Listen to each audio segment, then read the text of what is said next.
चलिए आज मैं आपको एक मैनिफेस्टेशन की ना तरीका बताता हूँ, एक ट्रिक बताता हूँ। इस वीडियो को ध्यान से सेव कर लेना, शेयर कर लेना, ग्रुप में ज़रूर शेयर करिएगा क्योंकि ये ना हर इंसान को पता होनी चाहिए क्योंकि हर इंसान की जो भी अभिलाषा, जो भी कामना है ना वो पूर्ण होनी चाहिए, ऐसा मेरा मानना है। तो अगर आपका भी मानना है तो इसको शेयर ज़रूर करिएगा। देखो सबसे पहले हमारे पास 3 नाड़ियाँ हैं, ईड़ा, पिंगला और सुषुम्ना।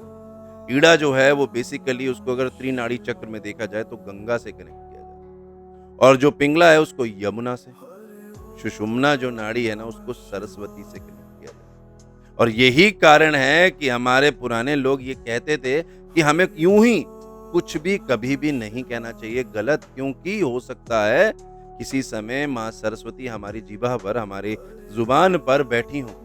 तो एक्चुअल में वो जो कथन है ना वो यहाँ से होता है। उसका अर्थ ये होता है, वो माँ सरस्वती को डिनोट नहीं किया गया, वो एक्चुअली में सरस्वती नाड़ी यानी कि सुषुम्ना नाड़ी को कहा गया। अब सुषुम्ना नाड़ी को अगर हम ध्यान से समझे ना तो ये वो नाड़ी है जो हमारे अज्ञ चक्र को खोलती है, हमारे विशुद्धि चक्र को भी खोल देती है। और इसका अर्थ ये हुआ कि अगर हम अपने जीवन में उस समय, जिस समय सुषुम्ना नाड़ी यानी कि सरस्वती नाड़ी सक्रिय है, अगर हम कुछ भी बोल देते हैं, कुछ भी महसूस कर लेते हैं, कुछ भी अपने लिए सोच लेते हैं, वो सत्य हो जाता है। क्योंकि उसकी जो एनर्जी है ना वो ब्रह्मांड में जाती है और ब्रह्मांड, प्रकृति आपको उसी रूप में वापस भी करती है। अब एक्चुअल में आपको कैसे पता चलेगा सुषुम्ना नाड़ी आपकी सक्रिय है?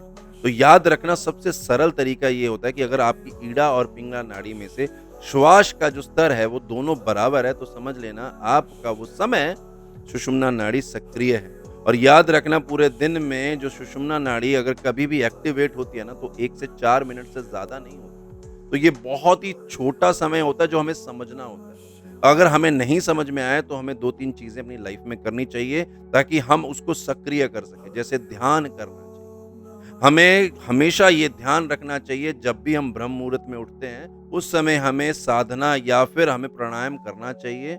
और जब भी हमारा दिन ढलता है यानी कि संध्या काल होता है, दिन से जब संध्या में हम शिफ्ट होते हैं, उस ट्रांजिशन फेज में भी अगर हम साधना करना शुरू करें या ध्यान करना शुरू करें तो याद रखना हम अपनी सुषुम्ना नाड़ी यानी कि सरस्वती नाड़ी यानी कि माँ सरस्वती को अपनी जीवा पर विराजमान कर सकते हैं और जो भी इच्छा हमारी है वो हम पूर्ण करवा सकते हैं।